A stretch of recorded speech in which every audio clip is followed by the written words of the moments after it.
Nikola Tesla said, if you want to find the secret of the universe, you need to think in terms of energy, frequency, and vibration. Our brain pulsates with electromagnetic energy affected by our emotions, our health, and our general state of well-being.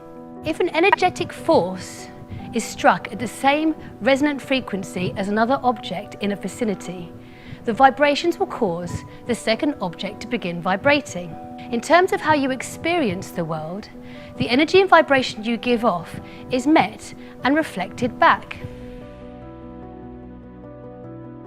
We can feel this on an emotional level when we say that somebody's on our wavelength or we feel in tune with a personal situation. Why is this important? Well, if your internal vibration is one of anxiety, depression, anger, the life experience that you have may very well provide you with people and situations that reflect this back at you, thereby reinforcing the feeling and so creating a circuitous negative experience of life.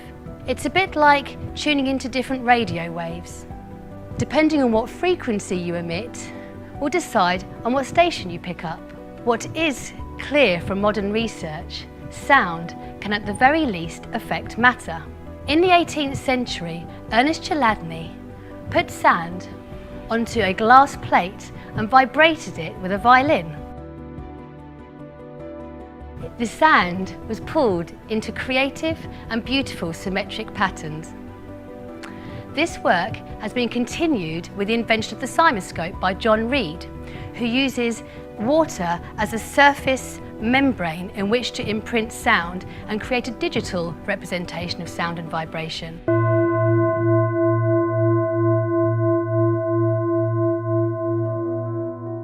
Notice the symmetrical shapes and the similarities to those found in sacred geometry and within the harmonious shapes found in nature. According to Gardner Snook of Manchester University, the difference between a healthy cell and a cancerous cell is like two very large orchestras all playing their instruments at the same time. But in the cancerous orchestra, the tuba is horribly out of tune.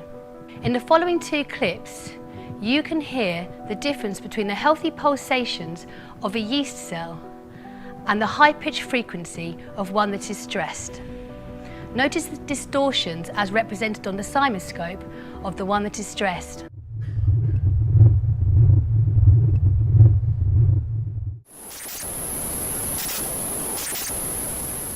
Through the latest experiments using microcymatics, it has been suggested that through the principle of entrainment, whereby a more powerful frequency causes a weaker frequency to synchronize with it, we can excite the membrane of a cell into coherent geometrical patterns. Therefore, if we direct harmonious sound towards our bodies, we are able to bring our cells into their own optimum frequency. Not only do we vibrate on a cellular level, our consciousness, our thoughts and emotions all have their own energetic imprint. Masaru Emoto, in his book The Secret Life of Water, exposed water to harmonious sounds, healing thoughts and prayer, as well as dissonant music and negative thoughts. He then froze the water and took photographs of the water crystals. The water that had been exposed to the harmonious sounds and healing thoughts and prayer created beautiful and geometric water crystals, and those that didn't were misshapen or not present at all. Many scientists and philosophers have pondered, where does consciousness and our thoughts arise from? Whether you believe this is from a God-given source or from somewhere deep inside the brain, latest research has discovered that it is through our bodily responses to it, is in quantum vibrations found in microtubules within brain neurons. Therefore, as we have already found out, if by putting harmonious thoughts into our brains, we can turn our perceptions and our thoughts from chaos to beauty. We've all used music to calm and energize ourselves. I have subsequently discovered that the perfect fifth harmonic, as found in Baroque music, is one of the most healing harmonic arrangements there is, being both expansive and stable.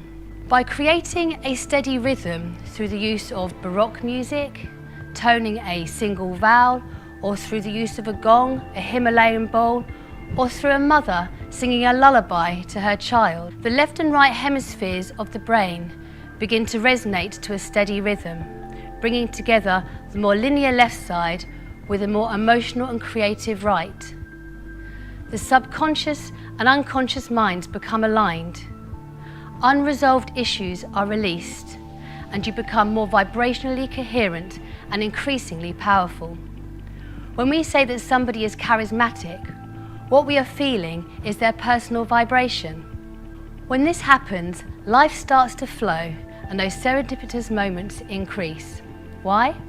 We cannot solve problems using the same kind of thinking we had when we created them. We can change our thoughts and so change the way we perceive the world. We start to see the world through a truthful lens, being curious of the opportunities presented to us. We respond creatively to situations, taking action that perhaps others might not, and perhaps we have not done in the past. It is at this moment, those serendipitous moments that seem so random and elusive, start to become more frequent and expected. Because not only are we tuned into a more enjoyable radio station, we become less passive and more active at steering our course, whereby we can live a life more expansive and increasingly joy-filled.